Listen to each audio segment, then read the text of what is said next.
Good afternoon, everybody. It's 4 o'clock, and we're going to begin. I'm going to call on Pastor Abigail to lead us in a brief prayer. Let us pray. Dear God, we ask for your wisdom and guidance today as we together are working as a community to let one another know what our concerns are and challenges. God, we pray for your guidance, for openness to what directions we can go. We ask also for your presence among us and in this community that is in need of healing in many ways. We know that you are always with us, no matter what. And we give you thanks. Amen. So this is the event that's going to be an agenda that we pass around. One of the things that's going to be a change on when you do get it is at the very bottom where there's going to be a break. We're going to not have a break. We're going to add Eric Panthos, Gypsy Wana, and Randy from IHS to be a speaker real briefly there. So to kick things off, we are going to stick very close to that 5-minute limit.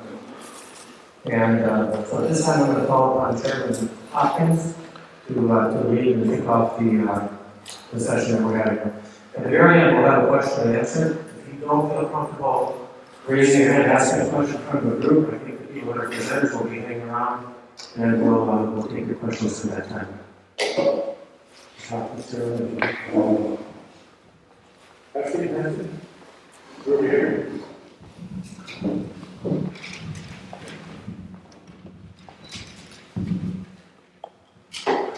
At this time, I would like to thank everybody for coming together. It's a great honor for myself coming out, and also to the leadership from the Sisquatna Oyate, as well as I see Randy back here with IHS, and of course the emergency management party. Everybody back here in the corner. We got our council rep. I want to recognize our council rep from Louis Johnson. He's representing the district over here in Buffalo Lake. So this my fellow Chicago Bears son over there. Madam Secretary, we got the Madam Secretary going to leave her hand. Federal Secretary, she has a lot of programs underneath her administration, so she's very busy. So we got also two Curtis Bassett representing Long Hall District. You over there. A young leader that I'm very proud that he served you that we have to invest with him, and also a member of the church. And back there, I want to represent Oklahoma District over there, Cheryl Owens. You want to throw some meeting, please? Okay. Tamara, I appreciate you coming too. I'm going to keep mine short and sweet because she's going to bring the thunder with her. She can share my 8 minutes. Just kidding. But we appreciate it. We, as the leadership and as this model, we actually were coming in as allies. How can we help you guys in Traverse County and also help us with our resources? We're reaching out with, especially as something that's hit not only our reservation hard, statewide, in all our communities too. Otepi, Chapoi, our other tribes in the state of South Dakota, and how we better help with our resources and our communication and getting the word out how to better educate people. Like Randy was saying back in IHS, continue to educate. And what are the 3 W's? You always say the 3 W's too, so gotta keep that in mind. Wash your hands, face masks, you know. It's good to see everybody's keeping a good distance too. So I appreciate that. So we're coming as allies here from the Sisquatna Oyate to reach out to the leadership and also to the membership of Traverse County and elsewhere. And I appreciate we holding in a good way in the face of prayer. Pastor Bird, I appreciate you opening the door for all of us and the things that you do for our community. I know my dad was suffering, he was fighting cancer at the time, and you reached out to him and helped him. So I still remember that, so I appreciate that. in a good way. So we're here in a good way, we're gonna also prepare, so let's have this in a good way, and all our discussions, how we can help each other. Thank you.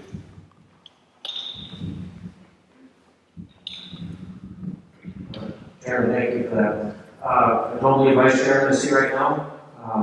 Myrna, would you care to interject anything for the Vice Chair? If not, I can move on to the agenda. It's up to you. Okay, we'll move this along. I have next on the agenda from the Roberts County Courthouse, former Sheriff Jay Knut Passon.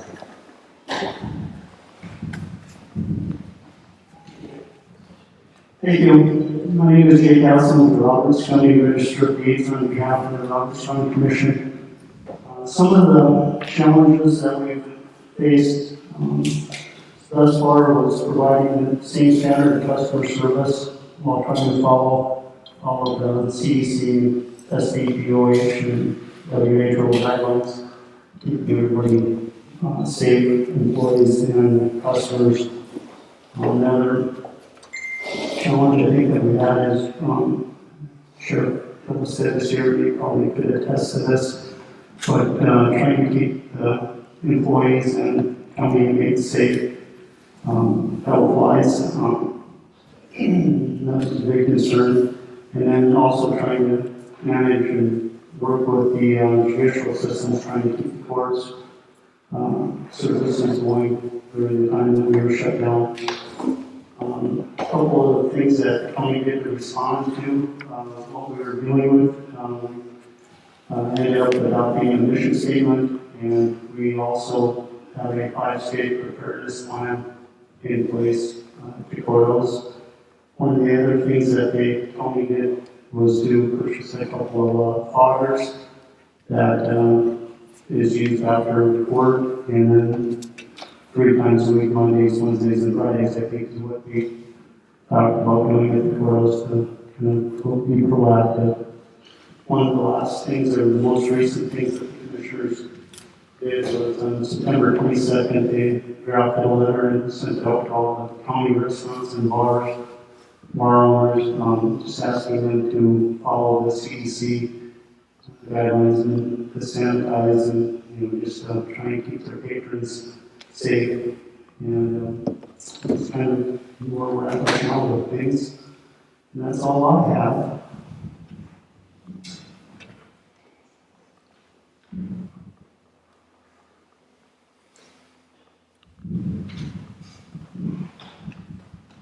Thank you, Jay. We're going to move on, right? I'll start this here. Tammy, we move on to the agenda to you. Steve is here? I'm sorry, Steve, where are you? I'm hiding. Well, good, I can see. Come on up, buddy.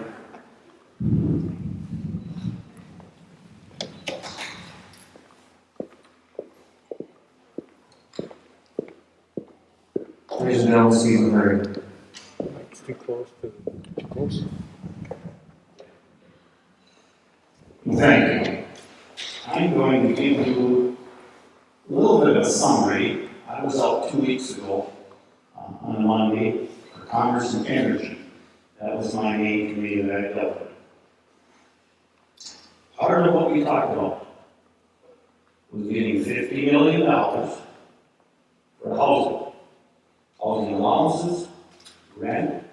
If you have a loan and you lost your job, or because of the COVID thing, the income is not as good, we're trying to get $50 million to patch in that work so you get some help for that.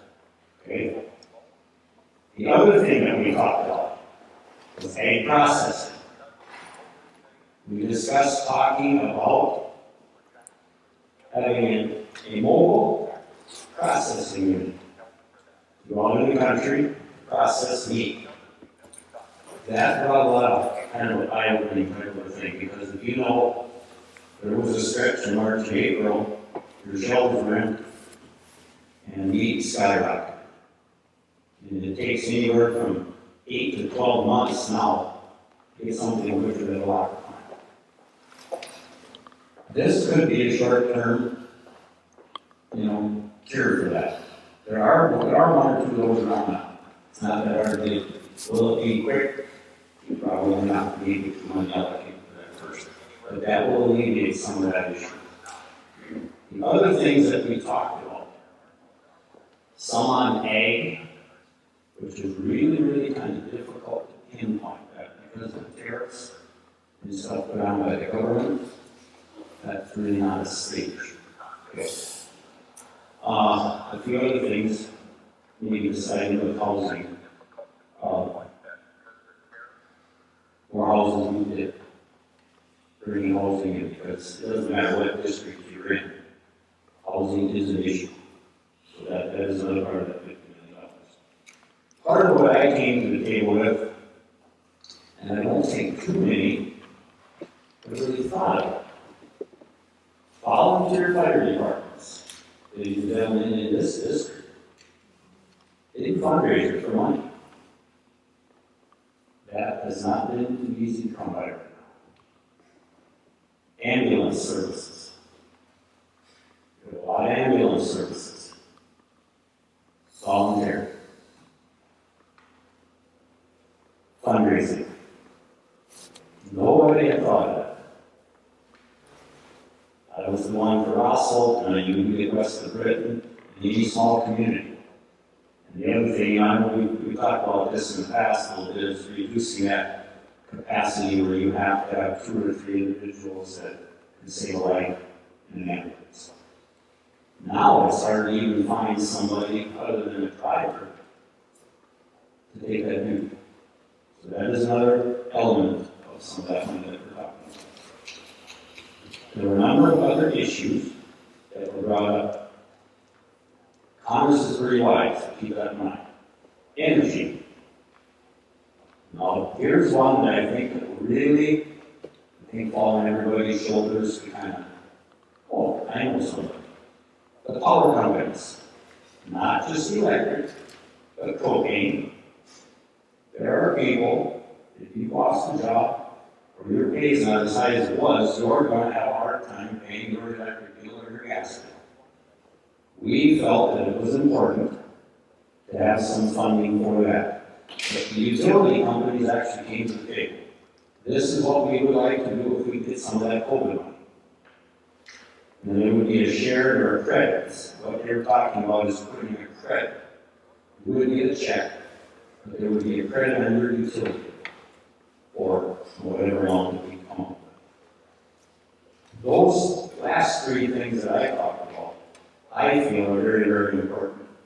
Dealing with the COVID and the virus. You have to stay home if your job's been affected, you don't have money to pay your bill. Ambulance people, they're on the front line. Firemen, they are too. A voluntary job, folks. And that's what we put in. Other than that, I will stand by for some questions afterwards. I'll certainly take those. But that was the main topics that we had on Congress. Thank you.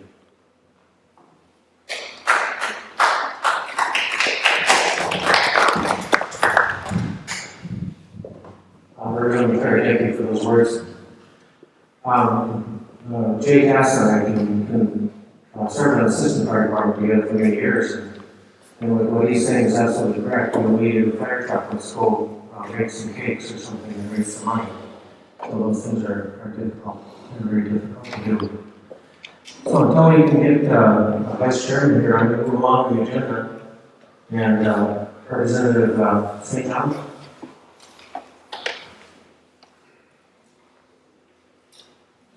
Okay.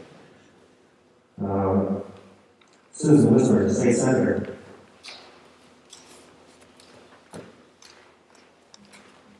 Susan Long.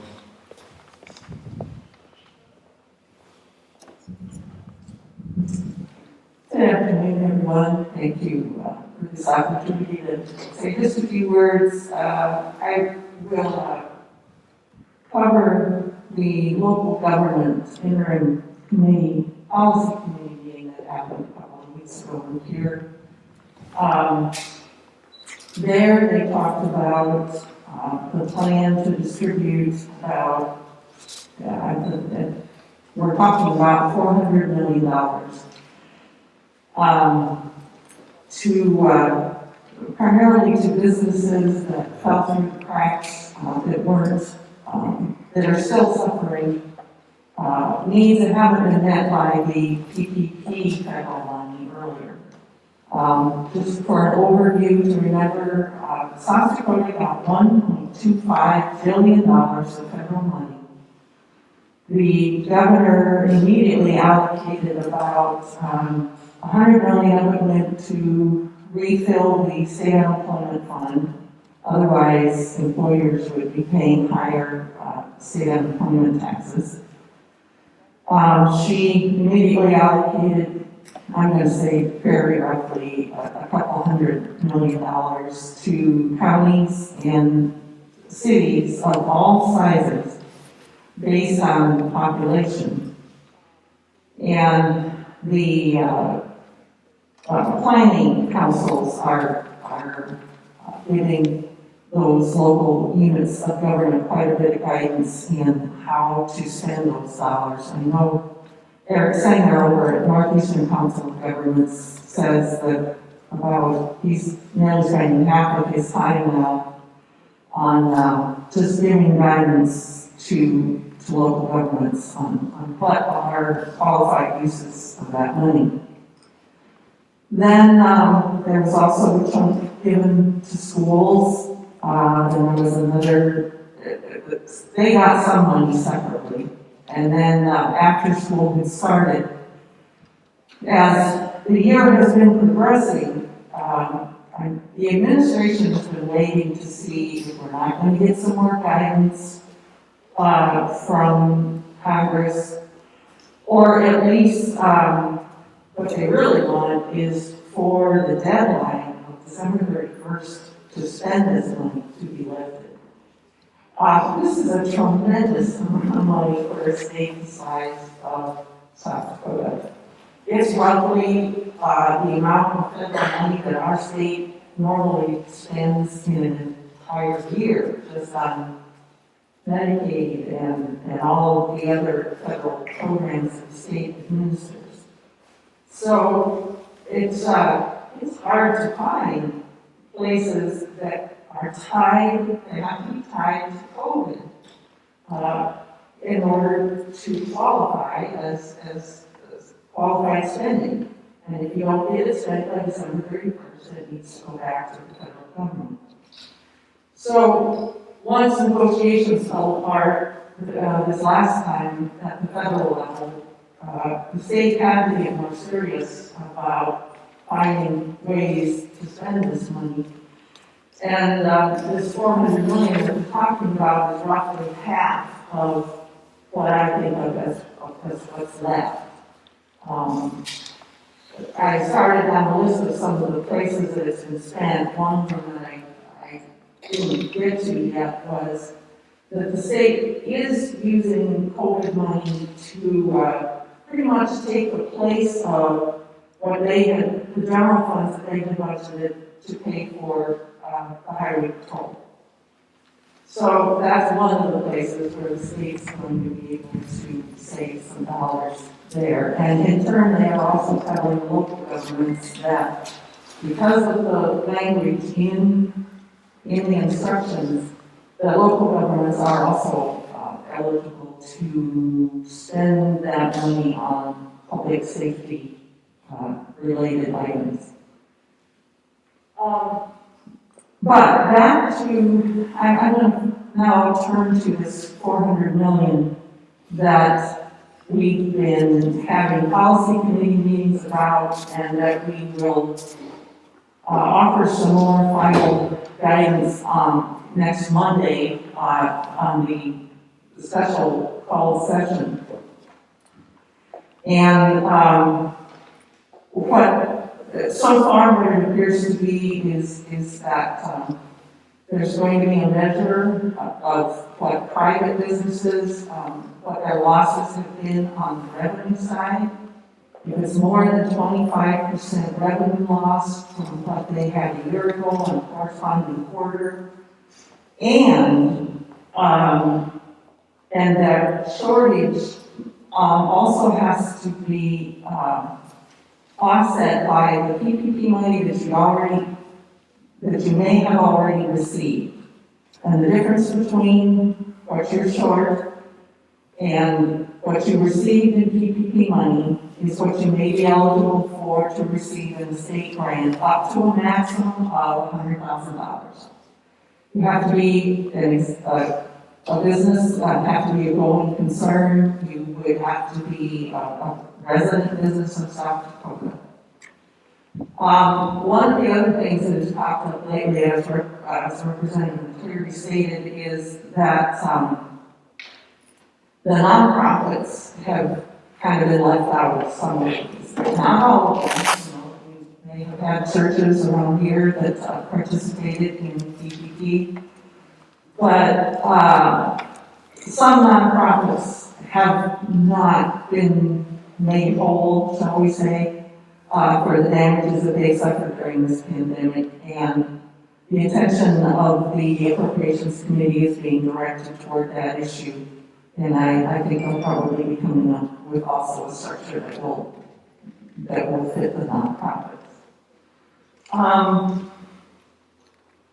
One of the other things that we did talk about at the local government meeting was rental assistance. There was some discussion about whether or not the checks should go to the landlord or to the tenant, and so that's a decision that still will have to be made, but they are talking about trying to direct some of this COVID money to rental assistance.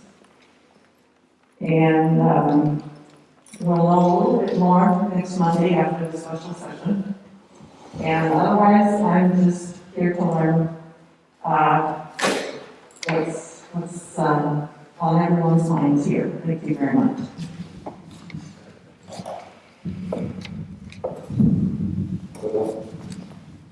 We're going to catch up on the agenda here. At this time, I'm going to call upon Vice Chairman Eddie Johnson. Yes, sir.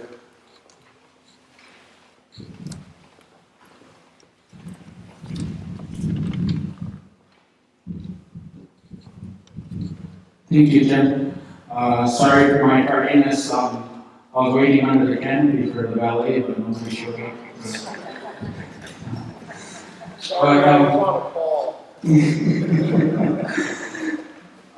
First of all, I want to thank all the healthcare personnel here for all the efforts and stuff that you guys are doing. I know you're on the front line and everything of what you're doing.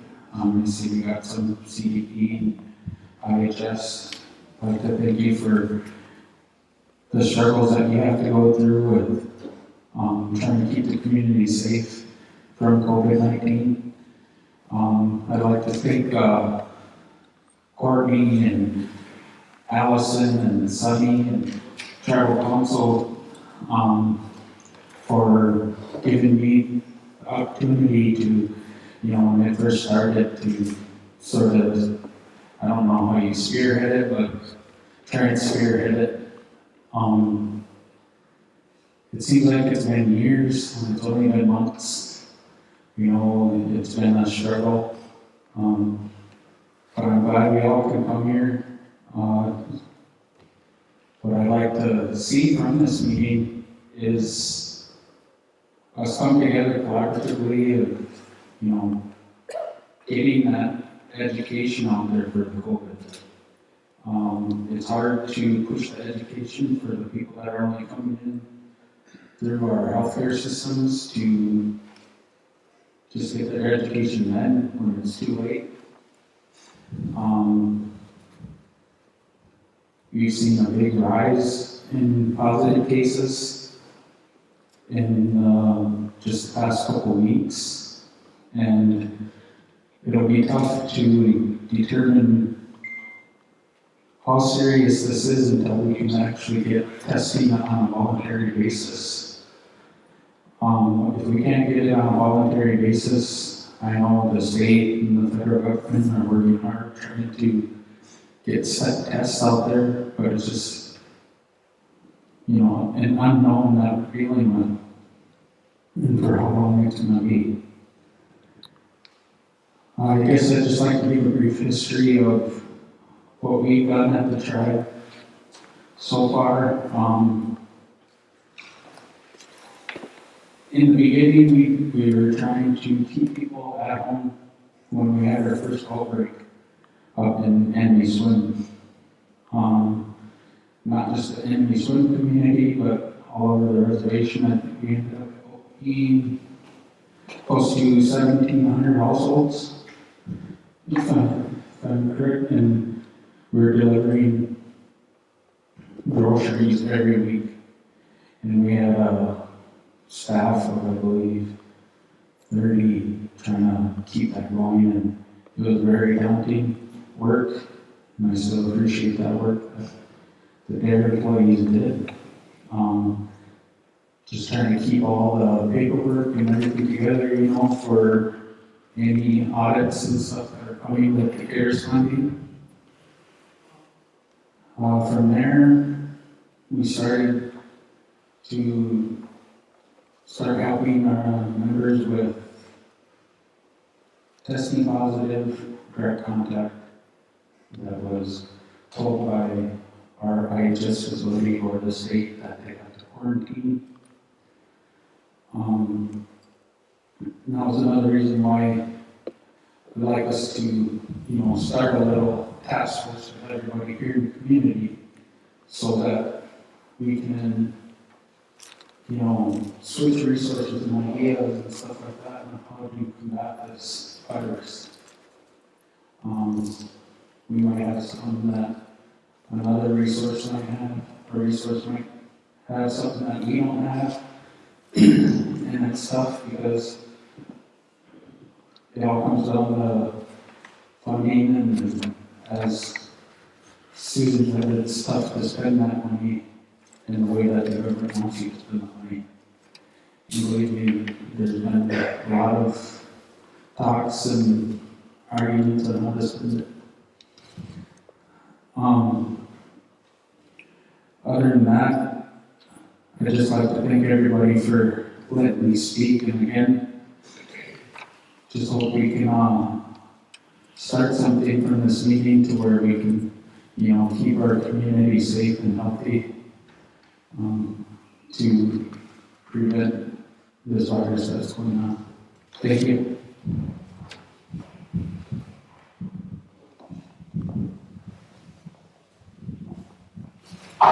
This is a point of clarification from what Vice Chair was talking about. We mentioned the DARE employee. That's the Disaster Assistance Response employee. He calls that an eligible expense under Category 8 emergency protective measures. So everything that we're keeping track of, things we're doing at the courthouse, what we're doing wherever, those expenses are tracked. And hopefully if we make it enough for a small project worksheet or a large project to hopefully get some reimbursements back. The incident command structure was used. Sheriff Olson know full well the incident command structure. And that's what that's all about. We have finance, we have logistics, we have operations and planning. But we call our people their employees. Some of them call them, because of that acronym, FOPS. So finance, logistics, operations, planning. We prefer that over our staff being FOPS. That's just a little long way to get to that. Sorry. So, we're going to move on the agenda. Representative St. John is here, and we're going to talk on her to Dave as well, and also give a little historical perspective. So.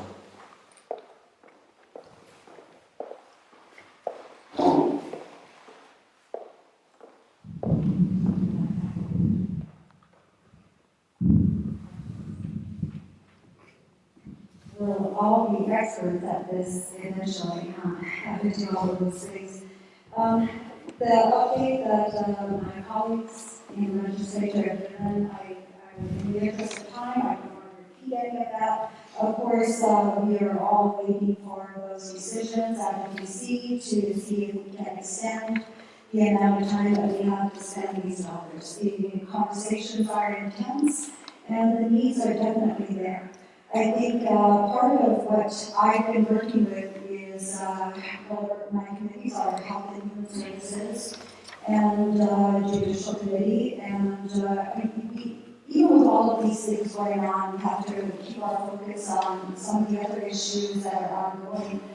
Some of the things that I've been looking at and wanting to bring some legislation related to suicide prevention. Suicide prevention, as well as some of these things that lockdowns and COVID and all of the things that are happening within the communities, within every community, those things are escalating. So things like addiction, substance abuse, depression, suicide prevention, those are things that I'm hoping that we can find some focus on. Of course, education. Everybody is, I don't know about everybody else, but I'm slowly becoming a Zoom expert. I have no idea how to use this sort of technology, but boy, somebody tell me there's a meeting, I'm set up now. So, and those things have expenses associated with them. I'm sure for every organization, whether it is like the nonprofits, the schools, broadband, how technology has impacted, or how this issue has impacted everybody as far as technology. Those things cost money too. I also get contacted a lot about some of the real basic things like unemployment. I've had people contact me that have been without even an answer on their unemployment. And going on, one person in particular for 15 weeks. And those things are really hard for somebody that's not able to make their car payment, their rent, how they're going to feed their children. All of those things are really, really important. So we can talk about a lot of the other bigger important issues that affect all of us, and some of the really important ones are very individual. So we need to keep that in mind too.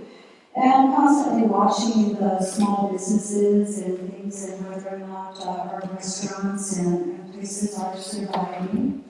And part of my job, it seems to be bridging that gap, bringing that tribal voice to places that maybe we didn't have a voice before. And it has been something that has been very pronounced with COVID. For example, the issue with the checkpoints, and to try to assist in bringing that perspective of tribal sovereignty, or helping others in legislatures or communities that I serve on to understand how tribal government works, how we make our decisions, what's important to us, and why something like the checkpoints were going to be something that tribes like Cheyenne River, Sisseton Wahpeton did also.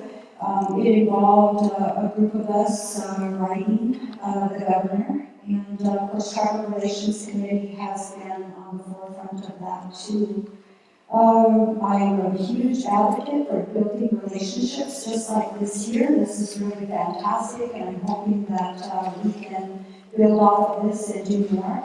I'm also working with first responders and the importance of that, because the post-traumatic stress and things that they go through, our law enforcement people, all of those individuals are, we need them, and I support them 100%. Some of the historical part of it, is going to come up, issues related to vaccines, the tribal understanding of those things, how disease has affected us as tribes in the past. Allison had asked me to look at some things historically. And when I look at things like smallpox and the things related to smallpox blankets and things like that, the understanding of those things still exists within our communities. And so we're often very fearful. And sometimes I think people don't understand that, why we would be afraid of some of these things, and how in the past, when I look at a population of 1838 and, in those eras, how we lost so many people because of disease. And it is, I think I'll do more on that and then share that at a later date. But I'm always available for questions. You can find me on Facebook. My mother tracks me on Facebook, so you can too. All right, thank you.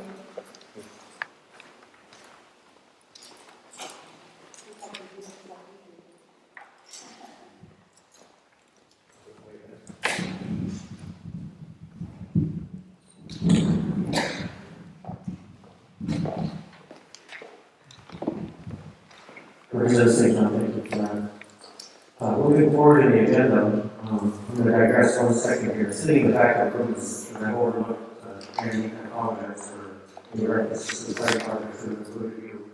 Randy and I served for many years in the department together. Moving on the agenda, we're right on schedule here. At 4:35, we have Sarah Pistorius. Is Sarah here? Sarah is not here. So, in her stead, I don't want to put anybody on the spot, but Mayor Jaspers, would you care to update the group as to what the city's been doing? And some of the challenges that you've been facing at City Hall?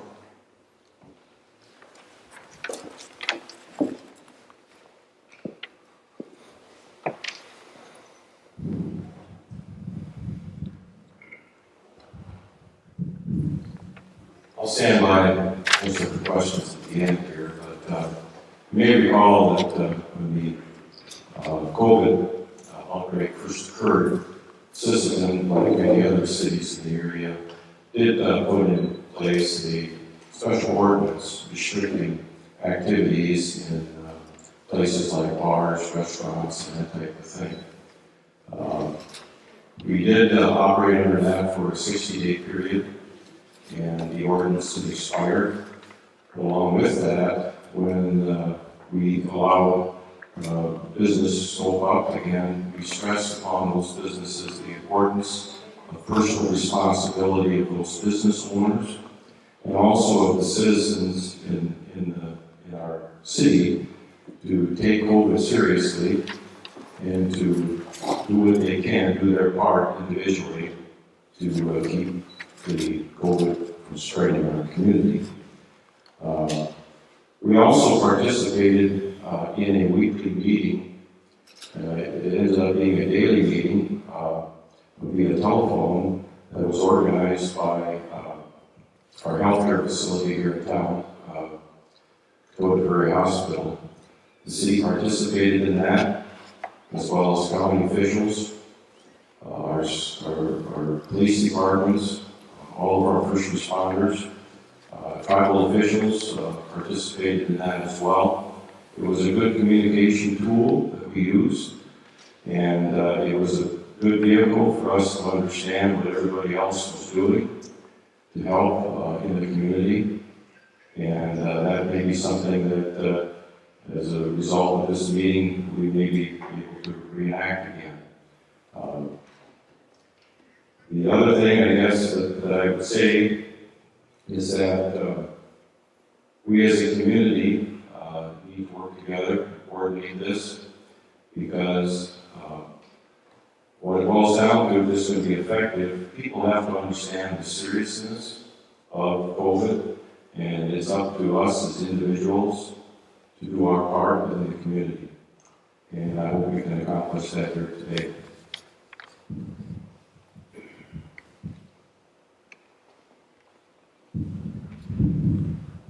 Mayor, thank you.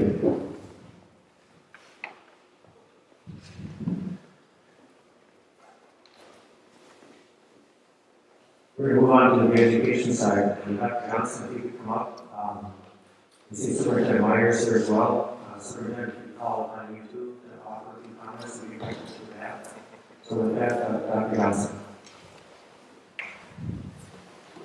Okay, they gave me 5 minutes, so this is a challenge. We have, I'm the education director, obviously, I've been there for about 6 years now.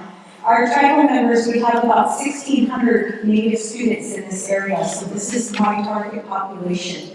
Of that, our schools, our Yaqui charters 3 tribal schools in it, and Eastwood Day School, Chief Tribal School, and the Circle of Nations offers Nation Boarding School, so we have those 3. So we also deal with, in different types of programs, we deal with Sisseton, Summit, Bronx Valley, Wilmot, Waukee, and Aberdeen. And out of those schools, 3 of them have near or 50% more Native students. So our population that we deal with is quite extensive. And as a result, that's my job.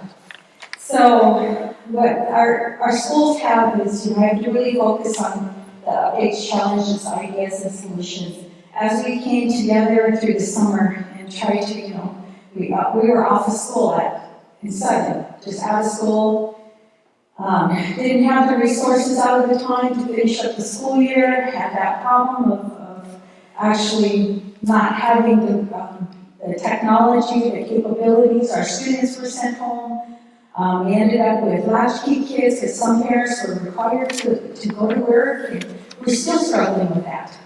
But we've had a little bit more time to prepare. So I have to say that, hats off to our teachers and everything that have come into and stood up into the challenge, because some of them really did not want to learn how to Zoom, Google Classroom, how to work the Chromebooks, and how to do all of those things, but they did. And I know for a fact that it takes twice as long to prepare lessons for our kids, because some of our teachers are teaching in school during the day, and they have digital classes going on at the same time, and that's their responsibility. So with that, I'd like to talk a little bit about what I've done as far as our education department. I received all the reopening plans from all of our area schools and all of our tribal schools that we have. They've laid them out. We have barriers on tables, plexiglass barriers. There's actually a shortage everywhere where our schools could not get plexiglass to make those barriers on the table to keep kids safe. There's duct tape on carpet, there's lines drawn, X's indicating where they can walk, where they can't walk. There are rules now where you used to be able to stand in line at lunch lines and be visiting. Well, most of the lines are face forward this way. And so you can't turn around and visit with those people. Our kids are struggling mentally, emotionally with the lack of contact and not being able to play with other kids. And they still talk about this, remember when we could go play with each other? And now there's always that safe distancing. So it's a struggle. And I hear people and kids talk about the times that they need to sleep because they're depressed. So this is affecting all of us on this. As a tribe, one thing that the Vice Chairman forgot about me was we have a huge initiative going on with the internet. So in order to support our families, and this is all the way around the IHS service area unit, which is huge. It extends from Watertown to Wahpeton to Ipswich. And so we provided internet for our families for 5 months, and that's one of the things that the tribe actually did. And so that was a huge undertaking by the education department to get that out there. And that supports all of our kids all over. And so we have a good working relationship. We know which people are getting ripped off for internet, and we know the details about all of this response from everybody. But I'm very thankful for that. The other thing the tribe did was they opened PPE up for us. I'm closing. And our schools were able to ask for the needed masks they had. They also were able to ask for gloves, sanitizing, hand wipes, whenever you could get any hand wipes in, anything like that. And, we have different initiatives going on for that. The other thing, a lot of initiatives we have is, we have masks in our tribal schools where we can mandate masks, we are mandating masks and safe distancing. So our one school had to take up all of their tables. My 5 minutes is up. Darn it. Okay, hear the microphone.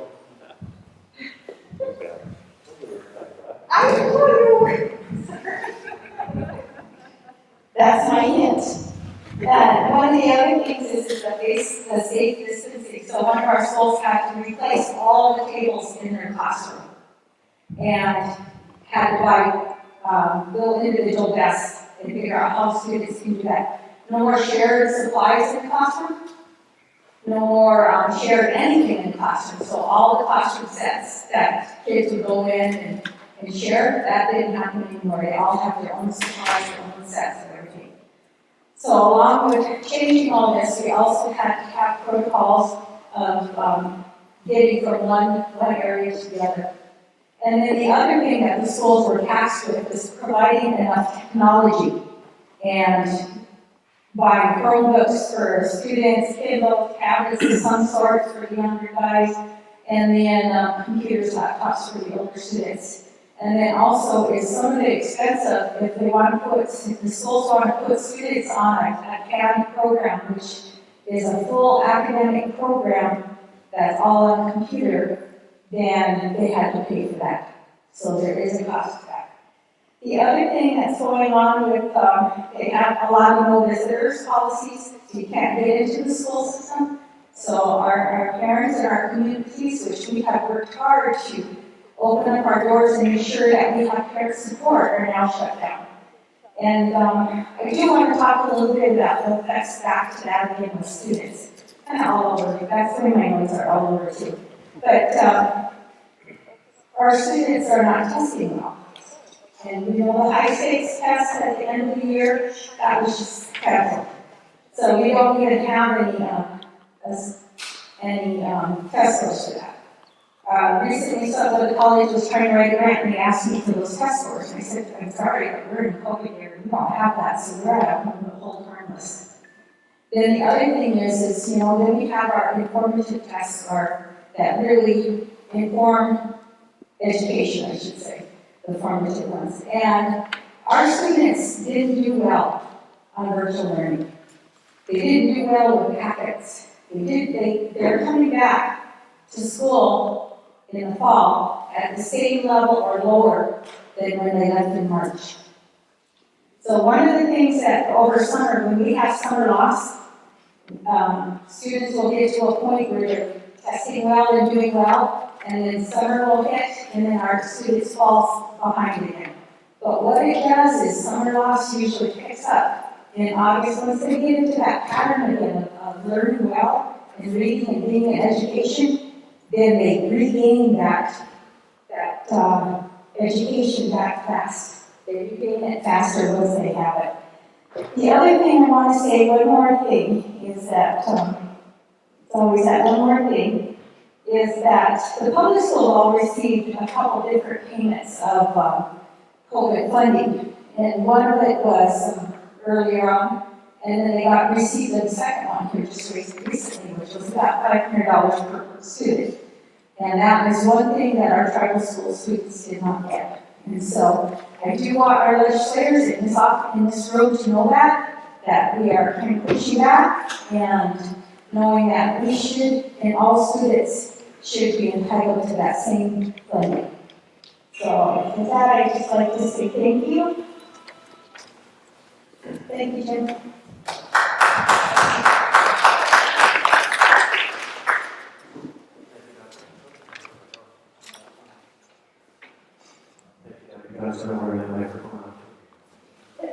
So if I could, I misspoke earlier, Ms. Meyer's here, and I misspoke, it should be Dr. Meyer. Dr. Meyer, if you could update us on system school, please.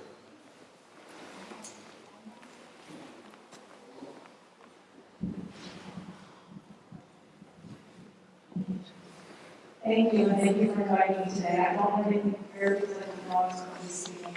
As Dr. Johnson and others have spoken about already, it's been a great challenge to take an educational system where everybody is on site, and one day we get an email that says you're off site. We are not able to return with our students for the remainder of the school year. So I do want to just thank our teachers and our school staff across the entire region for everything that they've done to keep our students going. It has been a bumpy road because this educational system we've never encountered before, with a lot of challenges that we've never just had to face within a system such as this. We did receive additional funding as a school system based on a couple of different formulas, and as such, the Assistant School District has now ensured that we have technology equipment in the hands of every one of our students in K through 12. All of our first through 12th grade students have access to a Chromebook, so they can take that home, and then our kindergarten students all have access to an iPad. And part of that platform is because we don't know at what point in time during the course of the school year we may have to shut down again, and that would be based on community activity or anything else that would happen at a governmental level. So with that, we've been preparing all year long and all summer long, I should say, to make sure that the students do need to flip to a digital platform, that the students have the ability to do so, and that the teachers have the ability to do so as well. We did offer both a virtual and on-site platform, knowing that a lot of our community families do want to stay home and to continue their education in that setting, but also that a lot of our families want to continue to come to school in an on-site setting. So we do have both of those platforms available. And then if we do have a student who becomes ill or is placed on quarantine, they can flip immediately to a digital setting for that period of time as well, and keep up with their studies and come back to us when they're able to do so. One of the challenges for the school system that we're struggling with right now is in aligned with the close contact and contact tracing that is placed upon the schools as part of our responsibility. If there is a positive COVID case in the school setting, it is our job to determine who is in close contact with that student. And that literally requires going into every classroom setting, physically looking at all of the structures, looking at where that individual had been, and determining if there was somebody within a 6-foot distance for 15 minutes or longer. If that would be so, we are required to report that to the Department of Health, and then that individual in that close contact is placed in quarantine for two weeks or a 14-period day since they were last with that exposed person. So that is just a very thorough process, and it's a long process. It is something that we do rely a lot on our families for help with as well. And the biggest statement that we do try to make with our families is if the student is not feeling well, we need them to stay home, contact the medical provider for further advice, and to see if medical providers request anything else. But that is our biggest request for our families at this point in time, is if a family member is not feeling well, to please stay home so we can keep the rest of the student population healthy as well. And we will catch everybody up to the best of our ability when we can, when they come back to us. But there again, we do send our students home for a longer period of time. We send them home with a computer so they can stay positive with their studies as well. Dr. Martin, thank you. So, to finish up our agenda, we thought it would be appropriate to bring up what we call our subject matter experts. So I asked Randy Jordan and Gypsy Wanda to come up and they can exchange mics and they can do a little presentation of what they have, and then we'll conclude with Allison and those comments, who is our public information officer. Gypsy?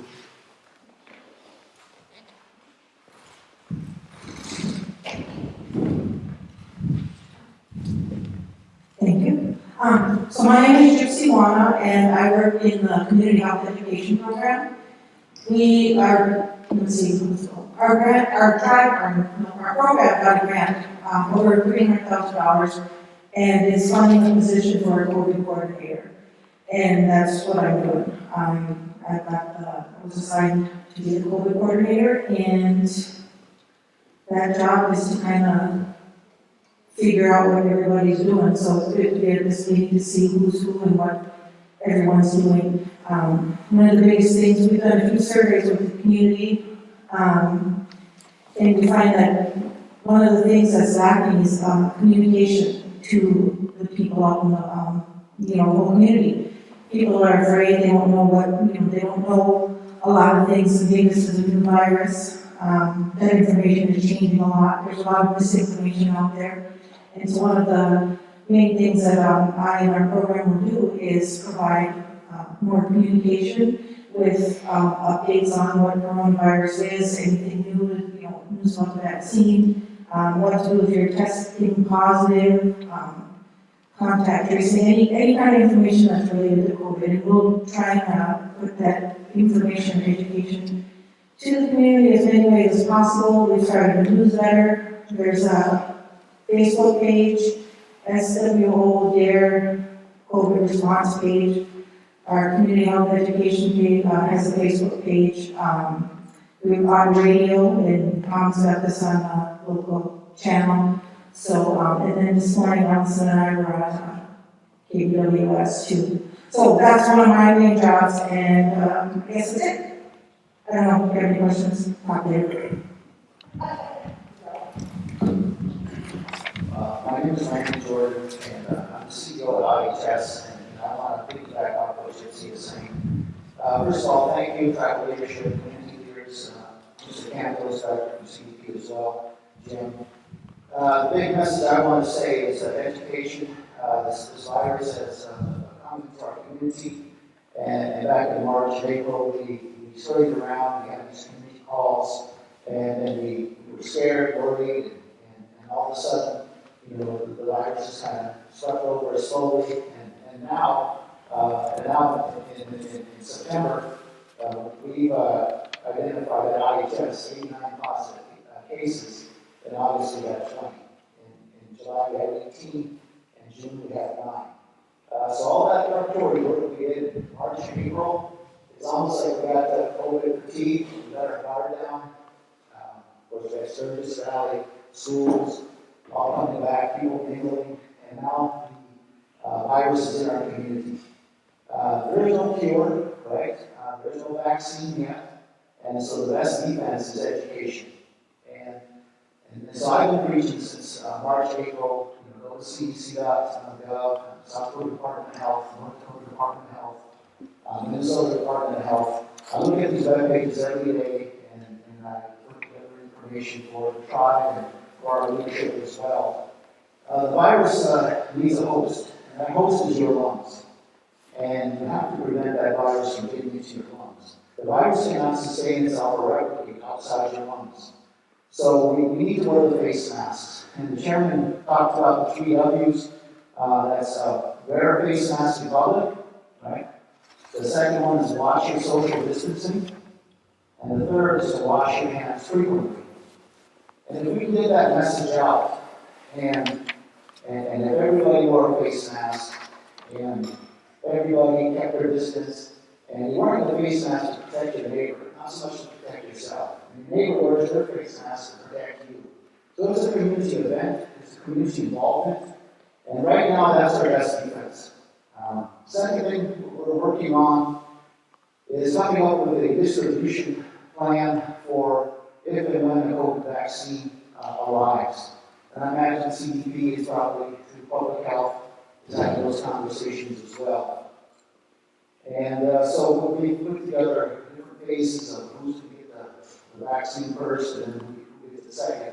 Obviously, it's healthcare workers and first responders, and then your high-risk population, and then your medium-risk population, and then the general public. So we're working on that as well. We had a good run of what we call mass testing. The state was kind enough to initially give us 250 kits in July and August, and they knocked it down to 100 kits. And we were doing, initially we called it mass testing, and then the term had switched to surveillance testing. And the ironic thing is that early on, nobody really wanted to get tested, and now the supplies have dwindled, and now it's in our community, and now more than ever, we need those kits available. And so it's not necessarily the kit itself, the swab, it's the reagents that the lab uses to run the test. And I think the state is getting overrun, and so they're paring back. So if you don't have any symptoms, you don't need to get tested. And I think we have a lot of people coming in just to get tested, So stay at home, wear your face mask, and protect your community members. So one of the things that Gypsy mentioned, and it's really a shortfall for us, as a federal government, we have to develop our speeches pre-approved through headquarters, public relations officer, and me to be here tonight is questionable because some of our talking points have to be approved by headquarters, and some of them have to be approved by the White House. And so it's not just as easy for me to jump on the telephone, the television, or the radio and start giving speeches. So we're really going to rely on Gypsy's program and Audrey Jerky, who's from Community Health as well, to get that information out more quickly through that avenue than for me to call headquarters and get approval. So the message I want to leave today is education, education, education. Go to cdc.gov, South Dakota Department of Health, wear your face mask, wash your social distancing, and wash your hands frequently. Thank you and have a wonderful IHS evening.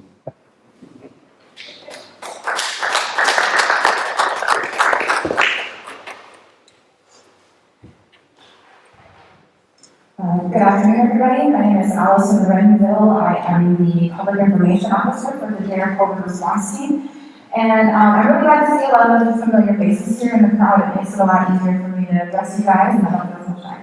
So thanks for everybody taking the time out to come. And so the initial goal for this, like the Vice Chairman said, was that hopefully we can come out of this with some kind of team initiative where we come together and collectively look at how this is affecting our community, but also taking action and implementing some kind of something. Personally, my involvement came about because I have been in the community collecting face masks and face shields and other PPE, and I've made them available for CDP, I've donated to the police, to IHS, to different tribal programs, and now I'm doing it in a more official capacity as outreach coordinator for the tribe and doing the public information officer stuff. So what I was really glad to hear was that you guys are all really transparent when you're talking about the COVID funds that are going to be available and how they'll be spent and stuff, because we throw those numbers around all the time because we're used to that transparency being under the eye of government so often. So it's really nice to hear that you guys are open to having those conversations as well, so I appreciate that. We have implemented so many different things on our end where we are providing so many different resources. So those of you who are involved in official capacity have a counterpart on our team somewhere. So I'm hoping that the conversation to come includes those kinds of ideas and we can all brainstorm and kind of figure out how we can offer you guys, not just a guide, but, even some resources and information. Like I said, it's not like we're going to be swapping money around, but at the same time, we have a blueprint almost to offer what you guys need in your community and how we can support that. And then, if you guys offer one thing and we don't have it, we can offer another thing that maybe, the non-tribal community doesn't have. So this is a really important conversation, and I'm glad that you guys are all here. Jim and I are going to open up this portion and have a question and answer. If there's somebody who has a question on one side, that can answer another, and whatever, and Jim and I will go back and forth and get those answers going. So if anybody has any questions, feel free to start off.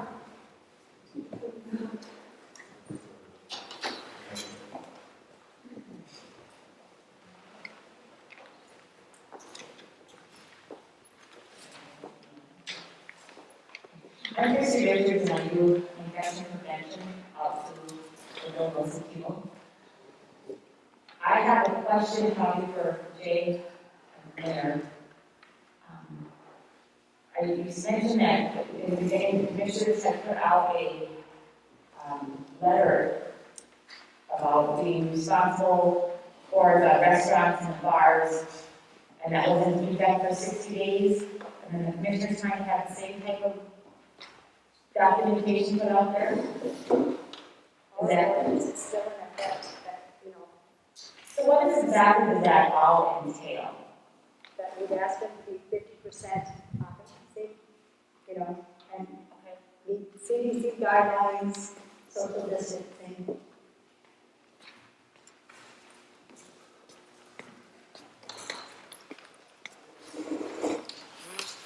This is probably the last reminder that was sent out. Oh, I got it. The reason I asked is part of my job that I do at IHS is I deal and work with all the positive cases. I get the ball rolling, get it reported to state, and then get it kicked over to also our public health nurses for contact tracing. And when you see a run of positive people reporting that they're coming from they have one common spot, that concerns me, because what are we doing? How are we, slowing this spread? And it is a community, it's you can't point fingers, but again, it's in this area, but it's also linked to this area. It's nice to know that this is something that has an issue. My next question is, how is it monitored that it's being withheld or it's being followed? First of all, as county commissioners,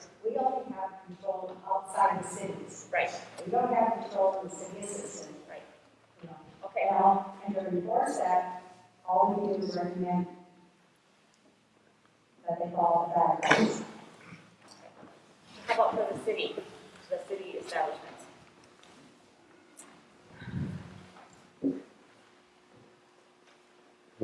We have recommended that all of our city establishments follow the CDC guidelines, keep social distancing,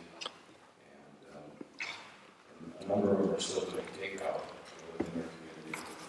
We have one particular business that has some special events in our community that wanted having some individuals there. I personally called that owner, and I stressed to him that that was not a good idea to have that in our community, and asked him to be responsible in how he ran his business. And if those things come up, as mayor, I contact those businesses. That's how we want it. If I can just address a couple things Sheriff Wells said. In response to Chris's questions, the county was not granted the authority to mandate those changes. There was some legislation that went through the legislature in the last day, I think it was, Steve, where we tried to get the county more teeth, like the cities have, and the legislature turned us down. Not our delegation, I think our delegation all backed the counties, but the delegations, some of the metro areas and that, and I guess I can't say who, but I know our representatives, and I believe our senator, all three of them, trying to get the counties more authority when it comes to dealing with these crisis situations, and we were told no. Am I wrong, Steve? And Steve, I don't know if you've got any fixes in mind, or Susan, or Anna, during the special session, but that is something that the counties need, is the ability to enforce these regulations, because we can send out all the recommendations in the world, but we have no teeth to enforce them with. And whatever you do after the first year won't be my problem, Steve, not the tiger. But then, while I got the mic, one last thing. Oh, there you are. I'm going to echo what was said earlier. I think you said it about the mayor. I'd like to have us start having some telephonic meetings again. And you guys did such a great job at organizing that. Get a hold of me. I'd like to participate in those again. For those of you guys new to the conversation, during the first go-around, the CBP offered a teleconference with multiple agencies in this room, and also met daily, then it went to every other day, and then it turned weekly, and then as people got comfortable, it got to be down to not being at all. So kicking those back in would be a really big deal for a lot of us to keep us on the same page, but also to address some of the problems that the tribal members might be facing. So I really appreciate you being here as well. Tammy, you had a question? Yes, this is going to be a little bit of a different nature. One of the things that I hear an awful lot about from tribal people are about vaccines. And again, I feel like we understand historically where that idea comes from. Where you see, or I see, and people will share with me comments on social media related to the idea that because some of the first efforts for vaccine and even testing was going to be for the communities or the people like in the nursing homes or in the tribal communities. And then you get the sort of comments that, we don't want to be guinea pigs. And and so I know that you all have a huge job in front of you to address that with the tribes and to try to provide as much information related to that. Because the biggest thing that I get asked about that is why does it have to, the fear of it being mandatory. So, I'm hoping that we can have some additional conversation about that to be able to really get that information out there on the vaccine to allow tribal members to participate and feel confident and to, get away from some of that, that thinking or that misinformation. When COVID first started, we saw huge misinformation related to certain medications even. And for me, when I see an older person and they're really fearful, really seriously fearful about these things, I think that in itself can be a concern. We talked a little bit about suicide, depression, all of those sort of things, and that's something in itself. So if there's more of that would be absolutely great, and if there's anything that I can do to help with that particular thing, please let me know. Pastor Abigail, I'm the president of Ministerial Association, and I hope I'm not speaking out of turn in saying, but my experience is, you talked about not having the backup. We have the same problem as pastors, because the more that we have people behind us saying, you have to do this, the easier it is for us to say, well, they told us we had to tell you this. You guys know what I'm talking about, right? So, if there's stuff that you feel like, oh, if only the churches or if only people would know this, and you ask us to share that as an announcement, that's something we can much more easily do than if we don't have your encouragement to do so. And we'd be happy to help. Let us know how we can help.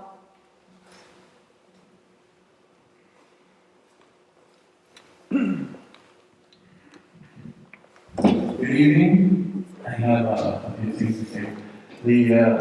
From what I sit back and see is that the money that comes from the government, I guess, is just setting us up to fail. Because we're all fighting about this money. We're trying to save it, we're trying to spend it. So it's just a setup for us to fail in some way, shape, or form. Maybe we need to give all the head of household or all the 18 and over, something. Because it just seems like we're just fighting over the money. As kind of heard it here today. So those are just my 2 cents. And that addresses a lot of things that can be happening within the tribal communities as well, because we don't have too good of a history, as you guys know, with the United States government, and some of the paranoia could be the fact that they are being set up for sale. If we don't spend it properly, like Eddie was mentioning, there's so many regulations and so many requirements in spending all of this CARES money that, perhaps in this conversation or the conversations that come after this, we can start addressing how to do it properly, and maybe Susan had brought up the Tennessee, maybe kind of giving her a suggestion as far as what's worked for us, and back and forth and stuff as well. But any other questions regarding anything else? For those of you guys watching at home, we kind of weren't able to recognize who was talking, but now we have Steve. I'm going to make a comment first. Some of you aren't going to appreciate it. Okay? And then I'm going to ask an education question. You sit here and you listen to what we're talking about today. There's one issue, in my opinion, and that's leadership. Now, I don't mean to come down on any party, but it comes from the government. We need that leadership to shut everything down for a little while. This is my opinion. Even if it was for a month. Mandatory face masks needs to be done to halt this.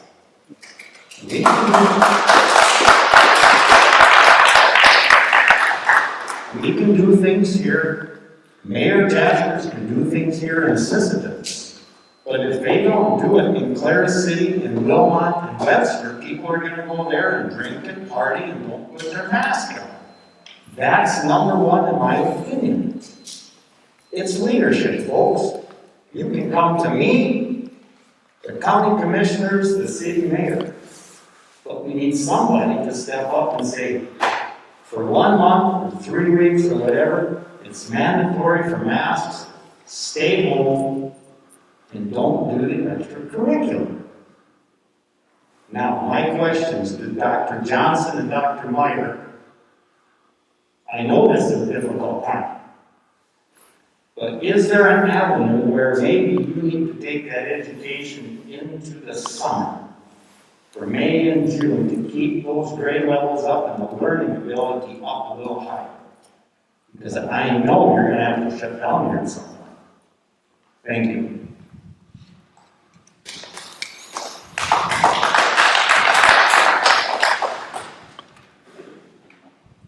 And Steve's bringing up a really good point, you know, we all are well aware of the inaction at the top level, and this is really a grassroots kind of conversation because we're gonna have to change these things from inside out.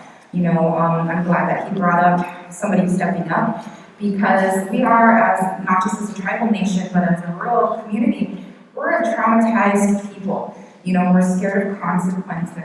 We're stepping out of line. You know, I even heard someone already say that, you know, they don't know if they're stepping out of line. So these are things that we're gonna face. But you guys are all in this room for a reason.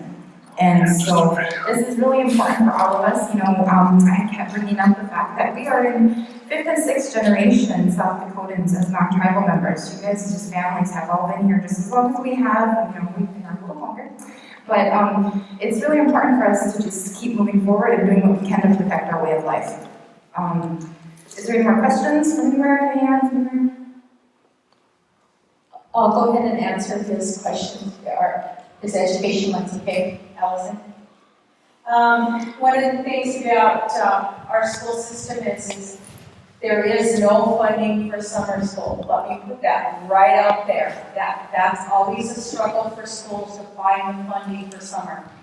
And so I know that Enemy Swim Day School, as soon as they were safely, their environment was safe enough to bring students into their school, they actually had 2 weeks, well, they had some virtual summer school, and then they brought students on site and had 2 weeks of on-site summer school this summer because they're concerned about their education system. And so with all the funding that the schools have, and the one pocket of funding, the $500 per student, that has to be spent by the end of December. And for our public schools, they're just receiving it. Have you got your check, County? Yeah. So they're just receiving it. So they're having to try to figure out how to spend that out before that length of time. And so that's not a solution for summer school. The other thing that we have, our federal government has really, our Department of Education, when I'm talking about education, is they've really done pushed some hold harmless for our schools. And that doesn't help our education and our delivery of education and our reception of education because kids can't learn unless they're in school. But they have to be in school safely too. And so that's a hard question. We can extend it into summer, and I know that Teoscalina's summer schedule, well actually their school year schedule doesn't end until the second week in June. And so I was thankful that the Bureau finally did they're doing the application for a waiver, and that goes to the Assistant Secretary Sweeney. And to waiver, otherwise they might be in school until July. So we're looking at that because they didn't get started right away. And so summer funding is practical or is not there, but it only makes sense to keep our students in school. Thank you.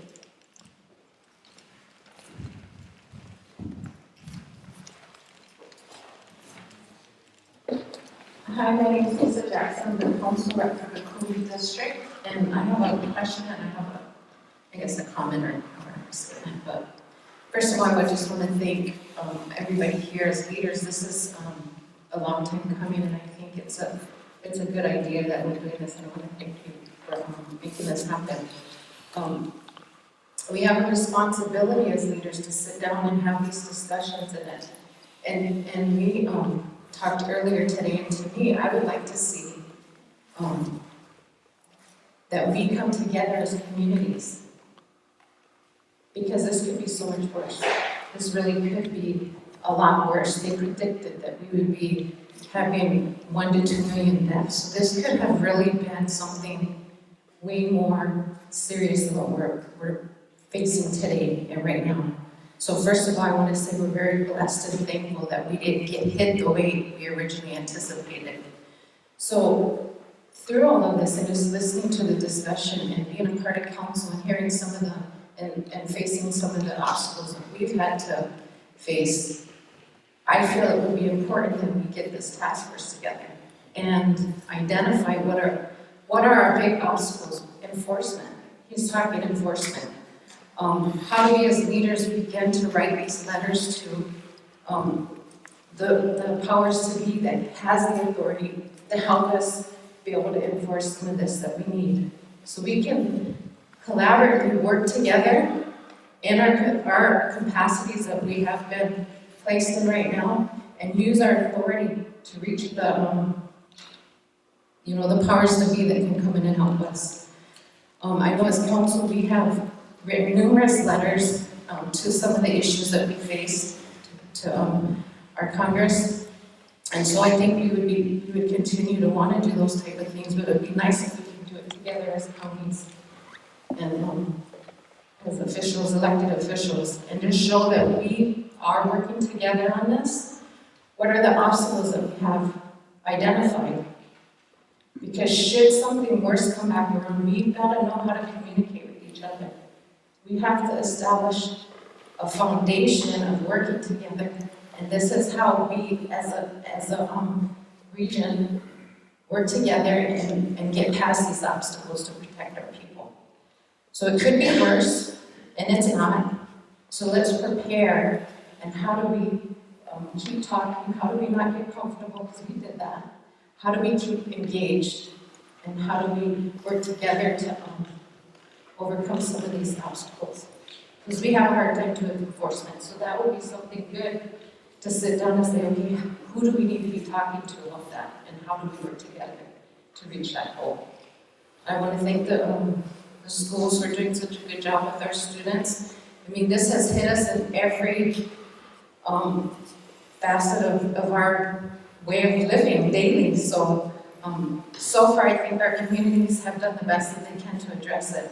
And I just feel like this is a good start, this task force, if we just keep it going. What would that look like? Thank you. We have one more question over here, and then we need to wrap up.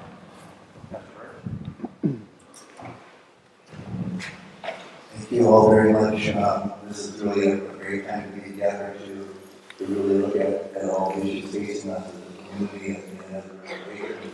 In Northeast South Dakota, we talked about systems, we've got Walmart, and all of our other little communities that we should all be concerned about as well. Let me address a couple of things. First of all, as a community member and as a pastor, one of the things that I think is important for all of us to do in leadership and for all of our parents is to protect our students. And I say that because I believe that if we shut down our schools, we are going to really injure our students more than we can even imagine. There are students right now that are suffering, just worried about are we going to be able to continue on. There are parents that aren't equipped to help their children at home. It's just that's the reality.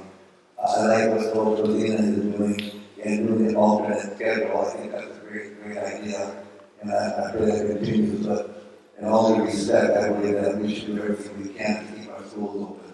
And one of the ways I believe we can do that is adults, and that is to make sure that we don't frequent places where there isn't the distancing that we need. And I'm just going to say this really straight on because there are places in our community that people are coming and socializing that is totally impossible to do social distancing. So let's not fool ourselves in saying that it's all okay. It's really not. And I just think that we need to get the word out there. And if you have friends that are going to places, house parties or going to the bars, and it's not happening there, I think as community members, as friends, as neighbors, we need to say, maybe we shouldn't be doing that. Because it all comes down to this: if we shut down our schools again, we're going to injure our students all over. there's a lot of kids right now that are going to strive, they're going to make it, they're going to do well. Last year, we cheated a lot of our students out of some great things. Close to the end was going to the state, and that was totally ripped away from them. And I think those things, so here's my admonition. Do everything we can as communities to make sure that our students are protected in every way. That means us as adults need to make sure that we're not going to places and doing things. Going to fields, going to the stores, that's all important activity, we need to do that. We need to encourage our kids not to be going to house parties. How do you know that as teenagers you probably went to one or two? Maybe not, and that's wonderful that you did. But I can tell you that students want to associate, they want to get together. But as parents, we need to really discourage them from having these social times that would be healthy for them. So I don't know how people want to process this, receive it or not. But this has just been on it. I'm glad we can do this today. This has been on my heart for some time. I have a grandson as a senior. He told me early on, he said, I sure hope you don't stop school this year. And he'd be one I know that would struggle. He needs classroom teaching, and so do many, many of our other students. So, again, with all due respect, I want to thank you all for setting this up, for being together, for coming up with ideas, for helping all of our community members, and for me especially. I just think our students really need us to make sure that we're there for them. Thank you. Thank you, Pastor Yvonne, and everyone else. Time to attend and ask questions, and I would like to kind of circle back to introduce our team captain. He wants to just be called the assistant to the vice chairman, but he's so much more to us than that. Thomas Wayne Kiarostani has been our leader in this response. He has been guiding all of us and what to do and keeping everyone sane and stuff. So I wanted to give him some space and also take some final comment from the vice chairman. Good afternoon. So I think today's goal and mission was to get some collaboration throughout our community, and I think we made a remarkable first step, who is identifying the team players on how to move forward with accomplishing our goals as a community. Meaning, how do we keep our community safe? How do we keep that fear out of our homes? And with that is by education from our providers, our healthcare providers, our education providers, getting that message to our children and to our homes. It's been a journey, I'll tell you that. In the past week, we've had conversations about COVID, and it's pretty depressing. It really gets to your soul because there isn't no answers. You are creating that path and that way by reacting, And I think our goal today is to start to be reactive or proactive and start to get the education out, start to mandate, who makes the calls in the certain areas, and if we do that collaborative, it's a big step for our community. And the resources that we've had from our tribal leaders has been phenomenal, because when you get into the quarantine and you talk about families having to stay home, they start, how are you going to feed your family? How are you going to clean in your home? In our community, it's been, I think we served 108 families. Right now we have 26 homes under quarantine. I think we have 16 homes under quarantine with 26 positive and 11 with close contact. So, and I have 2 vehicles running. We've done multiple runs to the store to keep people at home, to help relieve some of that fear that comes with just being positive or being in close contact. There's a lot of tears that come through that hotline. you know, a lot of emotions, people asking multiple questions, and you don't have a lot of answers because you're not a healthcare professional. So we depend on you guys greatly, you know, and the way you stepped up, you know, it is really phenomenal, and it's really, it's a goal that I think everybody would like to, how do we keep people safe in our community? And I think most of the players are here, and just trying to, how do we continue to move forward? You know, the weekly meetings, you know, who do we, you know, how do we, because right now we're behind the curve, as they called it at the beginning. Because the cases just keep coming, you know, with the testings on Wednesdays, the mass testings, them numbers are getting in, you know, we're getting in the teens. And in the meantime, on the Thursday, Friday, we're getting 3, 4, 5, and it's getting, you know, at one point I was doing it by myself and I got pulled off the job. You know, and I chuckle because it's, when you see that, the fear in these homes, but when you provide that assistance, it really relieves a lot of stress off the family. That 14 days does become a little easier. So when we get to our community and our non-tribal members, you know, we do have some point of a blueprint that you can help feed, maybe with the churches or the community drive that the non-tribal members, how do we get them assistance to stay home? You know, do they have family that take groceries, that drop them off? You know, do we have a hotline for them? How can we help you and you help us? You know, I think that's the goal of today, of moving forward together as one, as a family throughout our community in Roberts County, because that's what it really comes down to when you're looking for assistance as a family. You know, and I really kind of just wanted to share a little bit of the history. You know, we have multiple programs, there's multiple funding, there's so much stipulations. It gets pretty intense. It's like you're going back to school because there's so much information and there's no guidelines. FEMA has outlined, but it's not no disaster for COVID. It's kind of, you know, how do you create all this? So it's been a journey, and I really want to say thank you to Jim, to Pastor, Allison, council, all the community representatives here, because this is a big step, you know, for our community, because we need to help alleviate that fear within our homes, in our community. You know, and I think it's a PSA starting with mandating masks for a couple of weeks at least. It's a start. You know, he had great, you know, wonderful words that, you know, we need to start somewhere just to provide a message. And how do we get that message? Where do we get that message? Where's the best point of getting this out? So I just kind of wanted to share a little bit, because in our community, there's a lot of fear. There's a lot of tears that come through the hotline, you know.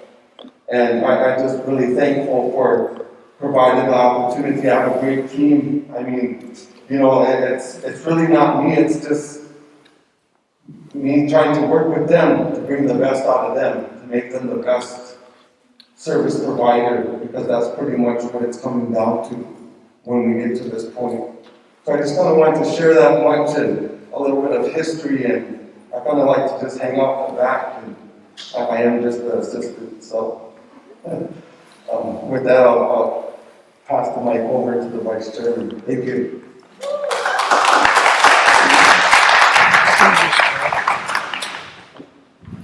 Thank you, Sonny. Just to let everybody know, I was the one that pulled him from the job. It wasn't that he was doing a bad job.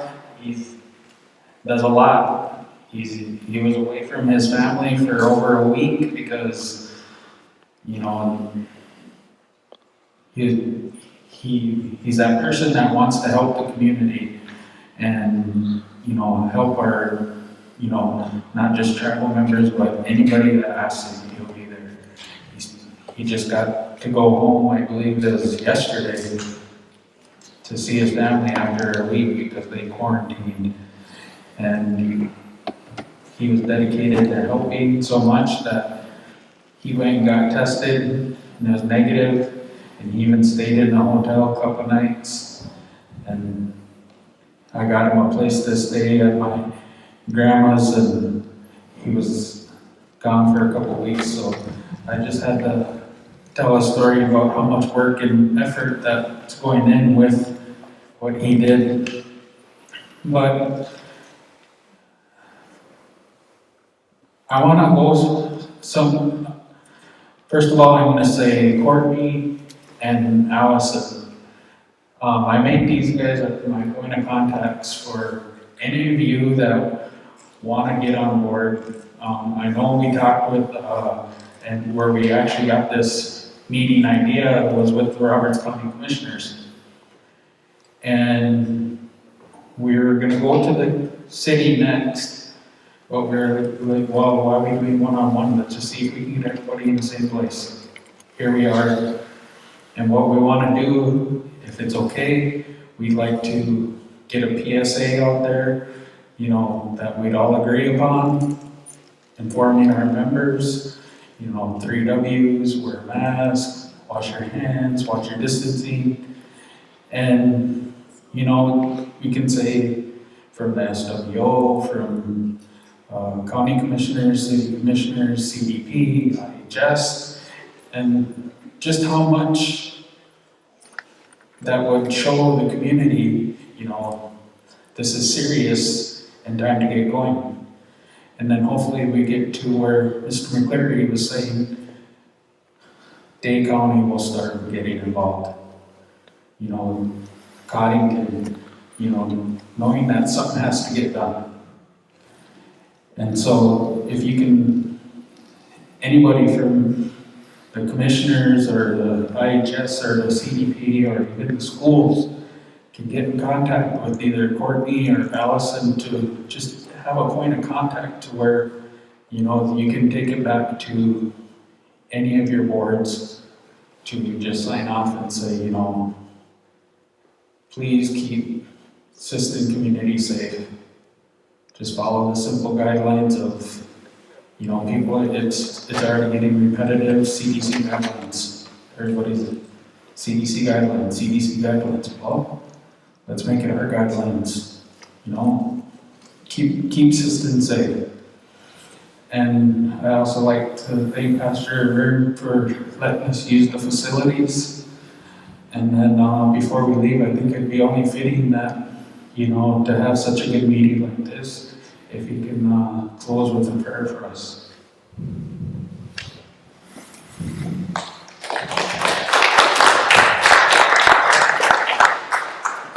Thank you very much. The one thing that we do have at our disposal is that we have a God that hears us when we pray. Whether you're traditional or Christian, God hears us. And it's so important that we be people of prayer and that we continue to pray and ask God our Father to help us overcome. And I believe that He will. Let us pray. Gracious Heavenly Father, thank you for what has been accomplished today and for the plans that will come forth from this time. We thank you, Lord God, that you have given us wisdom, Lord, in how to manage and deal and how to overcome things like this coronavirus. We thank you, God, that there will soon be a vaccine that will be effective and safe, that will be able to be used for all of our population. God, we thank you for all that's been done and all that's going to happen. Thank you for those that are leaders here in our communities in Northeast South Dakota. And now, God, we ask your blessing upon each and every home, every child, every young adult, every adult, and every elder. We pray for their safety. We pray again in the name of Jesus, God, that we will see a victory as we work together over the virus. We ask all this in Christ's name. Amen.